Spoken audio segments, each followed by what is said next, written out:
জন্মের পর পরম যত্নে বাবা মা একমাত্র সন্তানের নাম রেখেছিলেন আনমোল। দেখে মনে হতে পারে পুরো শরীর পুড়ে ক্ষত হয়ে আছে আনমোলের।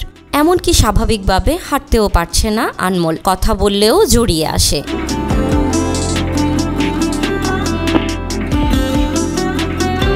তবে আনমোলের ইচ্ছাশক্তির কাছে হার মেনেছে তার শারীরিক প্রতিবন্ধকতা।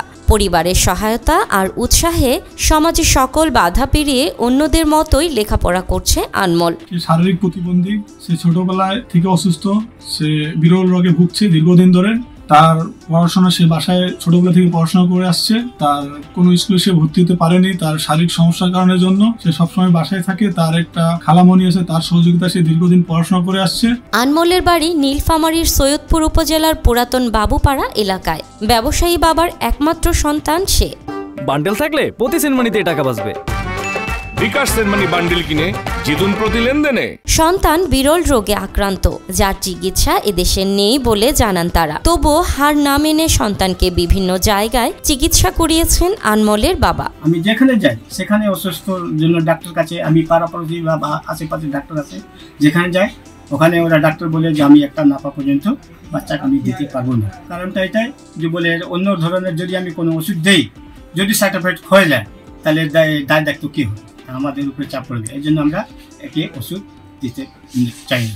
6 বছর বয়সে অন্য শিশুদের মতো আনমোলকে তার বাবা স্কুলে ভর্তি করতে নিয়ে গিয়েছিলেন, কিন্তু আশেপাশের কোনো স্কুলই আনমোলকে ভর্তি নেয়নি। বাধ্য হয়ে বাড়িতেই গৃহশিক্ষকের সহায়তায় লেখাপড়া চালিয়ে যায় মেধাবী আনমোল। শারীরিক প্রতিবন্ধতার কারণে কোনো প্রতিষ্ঠান তাকে ভর্তি নিতে সক্ষম হয়নি। সবাই তাকে তার শারীরিক প্রতিবন্ধতার কারণে তাকে স্কুলে ভর্তি নেয়নি, এমনকি শিক্ষা দিতে তারা ইচ্ছা প্রকাশ করেনি। তারপরে আনমোলের খালা আমার স্টুডেন্ট থাকা সত্ত্বে আমার কাছে বাচ্চাটাকে নিয়ে আসলো। তো যেহেতু অন্যান্য বাচ্চার মতো সে ছিল না, শেষ পর্যন্ত আমি তাকে বাসায় গিয়ে শিক্ষা দেওয়া শুরু করলাম।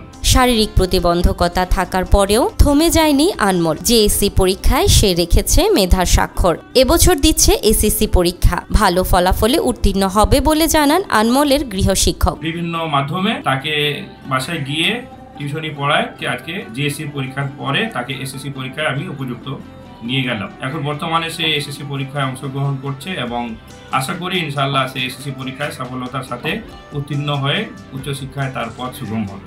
2.5 ফিট উচ্চতার আনমোল ছোটবেলা থেকেই অনেকটা একাই বড় হয়েছে। মামার মোটরসাইকেলে চড়ে এসএসসি পরীক্ষা দিতে যায় আনমোল। চিরির বন্দর কেন্দ্র থেকে দিনাজপুর শিক্ষা বোর্ড থেকে এসএসসি পরীক্ষা দিচ্ছে আনমোল। তার ট্রিটমেন্ট নাই, তার সাথে কেউ মিশতে চায় না। সে ছোটবেলা থেকে একলাই থাকে। তার একটু মানসিক চাপে সে বেশি অসুস্থ হয়ে পড়েছে।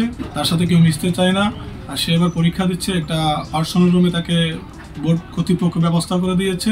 সে সেখানে একলাই পরীক্ষা দিচ্ছে। আর সে আপনাদের কাছ থেকে সার্বিক সহযোগিতা দোয়া চেয়েছে, তার জন্য আপনারা অবশ্যই দোয়া করবেন। অদম্য সাহসী আনমোলের ইচ্ছাশক্তির কাছে যেন সমাজের সকল উপেক্ষা ফিকে হয়ে গেছে। সে পড়ালেখা করে মানুষের মতো মানুষ হতে চায়।